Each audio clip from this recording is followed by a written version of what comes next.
So this is another oh sorry, I have a container for it. I said it in one of when I was showing you preschooler activity, toddler activities there, where I said I don't throw things away. So this is a pre-used container. So this cardboard, as thick as it is, I think I got it like 6 years ago. It was the same board these numbers came with.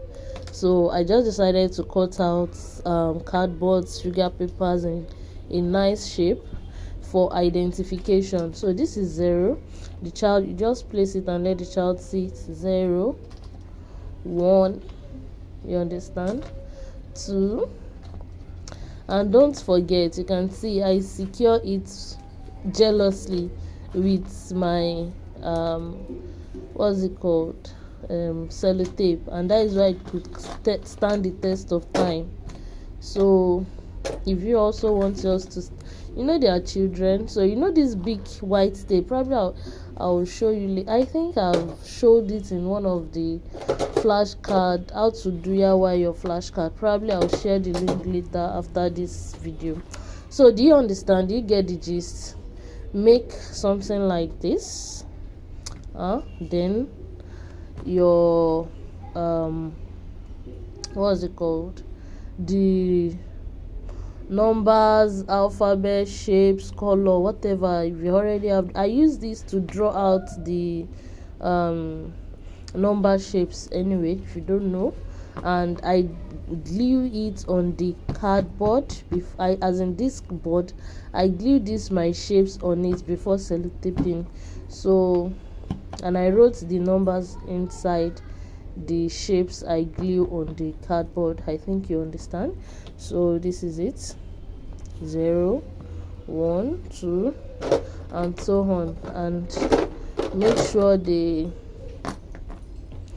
always put things back where they belong, and one activity at a time. Do you understand? So you can see this is an example of the one I did for Alif Batasa. When you are when you are starting out, just make sure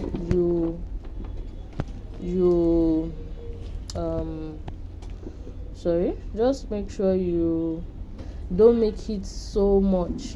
This one is already made in full. You might not make your own full. You might just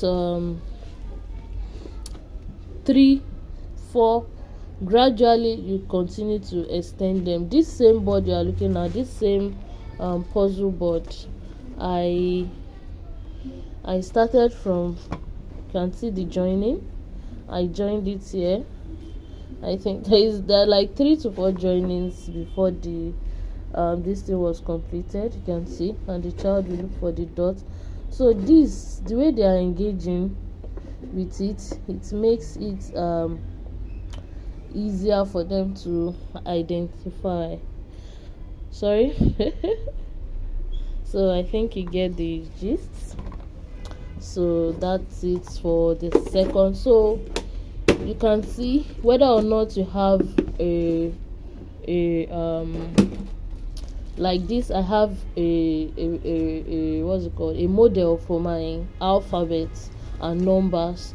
And if you don't have, just simply do it the way I did for my shapes, the shapes I did earlier. You can see I didn't have a model for it as at the time I was doing it, and I made do with what I have. You can see the ABC. I also use a model for it. Did you see that? So you can see a joining here. So just start little, then you progress gradually. So I hope it's helpful. Jazakumullah khairan.